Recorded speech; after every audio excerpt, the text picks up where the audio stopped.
ಧನುರಾಶಿ, ನಿಮಗೆ ಈ ದಿನ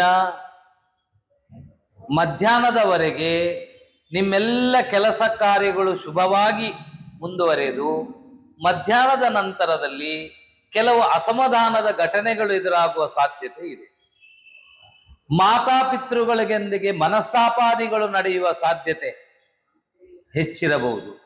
ಭೂ ಸಂಬಂಧಪಟ್ಟ ವಿವಾದಗಳನ್ನು ಎದುರಿಸುವ ಲಕ್ಷಣಗಳಿರಬಹುದು. ಕೋರ್ಟು ಕಚೇರಿಗಳಿಂದ ಅಸಮಾಧಾನದ ವಾರ್ತೆಗಳು ಕಾಣುವ ಸಾಧ್ಯತೆ ಇರಬಹುದು. ಆದರೆ ಅಚಲವಾದ ಪ್ರಯತ್ನ ನಿಮ್ಮಲ್ಲಿರುವುದರಿಂದಾಗಿ ಇಷ್ಟಾರ್ಥಗಳನ್ನು ಪಡೆದುಕೊಳ್ಳುವ ಯೋಗ ಉಂಟಾಗುತ್ತದೆ.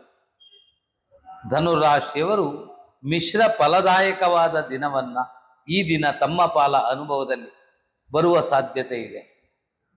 ತಾವು ದುರ್ಗಾ ಪ್ರಾರ್ಥನೆಯನ್ನು, ಶನಿದೇವರ ಆರಾಧನೆಯನ್ನ ಮಾಡುವುದರಿಂದ ಒಳ್ಳೆಯ ಫಲ. ಮಕರ ರಾಶಿ, ಈ ರಾಶಿಯವರಾದ ತಾವು ಈ ದಿನ ಆರ್ಥಿಕ ಸ್ಥಿತಿಯ ಪ್ರಗತಿ ಕಾಣುವ ಸಾಧ್ಯತೆ. ಅವಿವಾಹಿತರು ಬಹಳ ದಿನದಲ್ಲಿ ಕಾಯುತ್ತಾ ಇರುವ ನಿಮಗೆ ವಿವಾಹ ಮಂಗಳ ಕೆಲಸ ನೆರವೇರುವ ಸಾಧ್ಯತೆಗಳಿರುತ್ತೆ. ಅಧಿಕ ಧನ ನಷ್ಟ.